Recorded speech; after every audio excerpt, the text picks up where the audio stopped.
Get ready for an electrifying weekend of harness racing thrills, where speed, strategy, and sheer determination collide at the prestigious Breeders' Crown.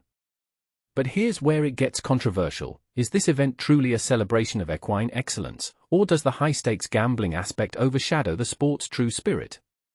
Dive in with me as we unpack the buzz surrounding the post-position draw and dinner at Country Heritage Park in Milton, Ontario, held on Tuesday evening, October 21, 2025. This gathering wasn't just a casual meet-up, it was a pivotal prelude to the 12 championship races set for Woodbine Mohawk Park this weekend, drawing in participants, owners, trainers, and fervent fans alike to toast the upcoming action. And this is the part most people miss. Understanding these post-draws can feel like decoding a puzzle for newcomers, but they're essentially the lottery that assigns starting positions, potentially making or breaking a horse's chances in races where fractions of a second count. Think of it like a strategic chess move in a game of speed, where even a single post position can influence tactics, betting odds, and the overall excitement of the event. The evening kicked off with draws for some of the marquee races, kicking things into high gear for the weekend. Post positions for the 3-year-old Colt Trot, 3-year-old Colt Pace, and the Open Pace were determined right there, while the remaining 9 Breeders' Crown events had their posts drawn earlier during Friday and Saturday's live racing sessions. This setup ensures a fair and randomized start, but here's a fun fact to chew on. Ever wonder if luck or skill plays a bigger role in these draws? It's a debate that fuels endless discussions among racing enthusiasts, with some arguing pure chance levels the playing field, while others insist experienced teams can adapt no matter where they start. Michael Copeland, the CEO of Woodbine Entertainment, took the stage to express heartfelt gratitude, setting a warm, appreciative tone for the night. Our deep-rooted involvement with the Breeders' Crown stretches back to its very first year in 1984, Copeland shared, and Woodbine has proudly hosted more of these elite races than any other track in the business. We're incredibly honored by this legacy, and we extend our sincere thanks to John Campbell, Moira Fanning, and the dedicated crew at the Hambletonian Society for their unwavering partnership. He went on to welcome the harness racing elite to Woodbine Mohawk Park, extending big congratulations to local Ontario owners, drivers, and trainers stepping into the spotlight. We're bursting with pride for our homegrown racing community and love witnessing their triumphs at the pinnacle of the sport, he added. This local pride angle really warms the heart, doesn't it? Yet, and this is the part most people miss, while celebrating home teams is inspiring, does it sometimes overshadow international stars, potentially sparking debates about favoritism in such events? It's a thought-provoking point that could fuel lively chats among fans. The draws began with the 3-year-old Colt Trot, a race that skipped eliminations due to its competitive nature, meaning all contenders went straight into the finals without preliminary heats. For beginners, think of it as skipping tryouts and jumping right into the championship game, a bold choice that heightens the stakes and keeps things unpredictable. Montserrat, landing in post position 5, is under the guidance of trainer Andrew Harris, who expressed optimism. He's performed admirably up here in Canada, so I'm crossing my fingers for an even better showing this time around.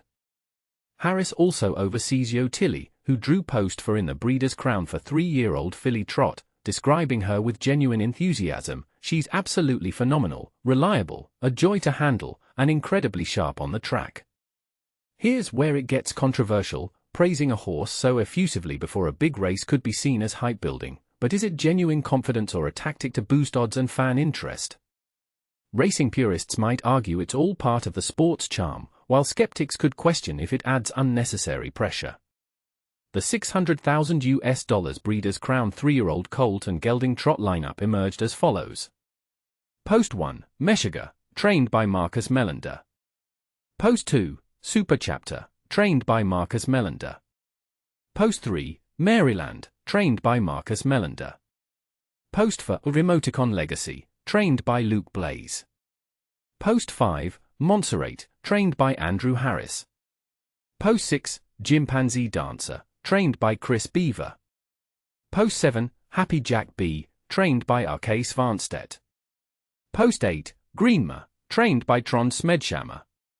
Post 9, Mr. Mouton, trained by R.K. Svanstedt.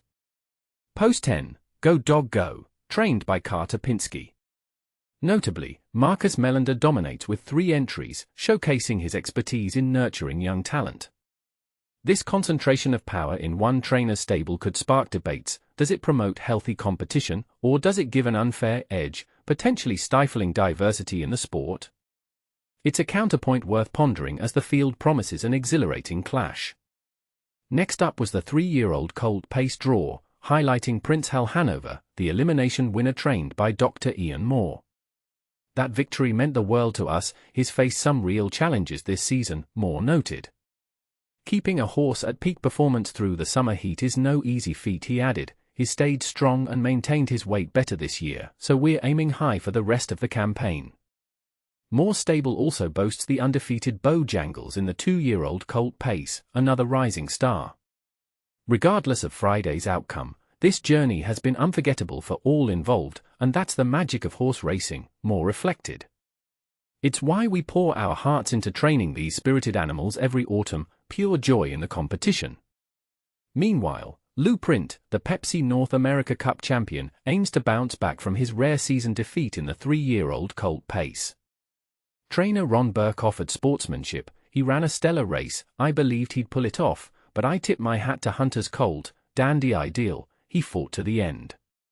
Burke added with determination, if we lose this weekend, it'll be in a blaze of glory.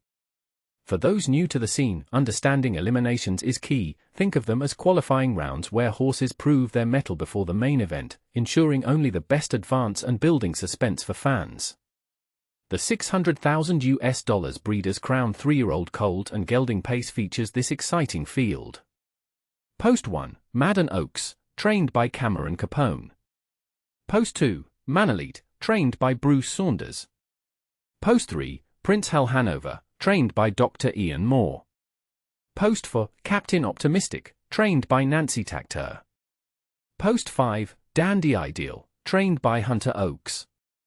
Post 6, Sipanant Sierrark, trained by Ron Burke. Post 7, Crack Shot, trained by Greg McNair. Post 8, Lou Print, trained by Ron Burke. Post 9, T.H. Colby, trained by Ron Burke.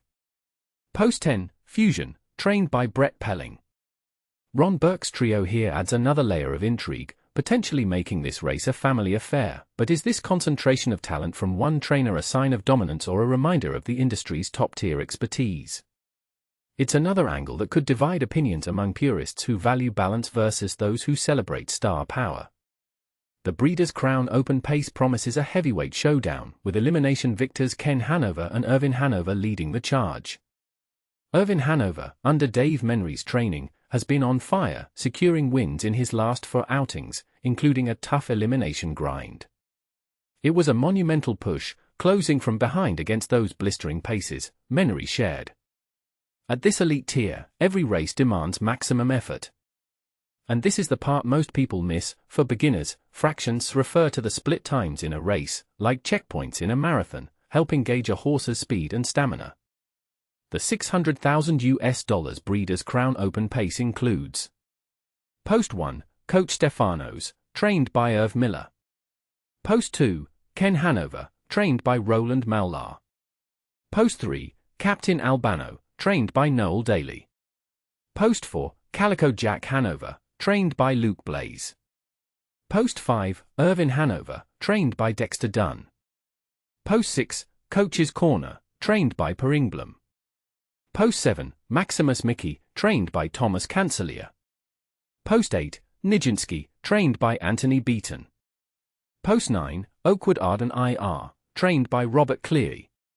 Post 10, Huntin Thalastala, trained by Per Ingblom. John Campbell, CEO and President of the Breeders' Crown, wrapped up the evening with a touching speech. The bond between the Hambletonian Society and Woodbine Entertainment is one we've cherished for years, and we eagerly anticipate its continuation. He emphasized gratitude to the standardbred industry. The Breeders' Crown purses come straight from within our community, from stallion owners and yearling nominators to owners and trainers investing in their horses. To all the participants this weekend, owners, trainers, and riders, we salute you and wish you the utmost success. This self-funded model is fascinating, highlighting the industry's self-reliance, but here's where it gets controversial. Does relying solely on internal funding make the sport more authentic, or could it limit growth by excluding broader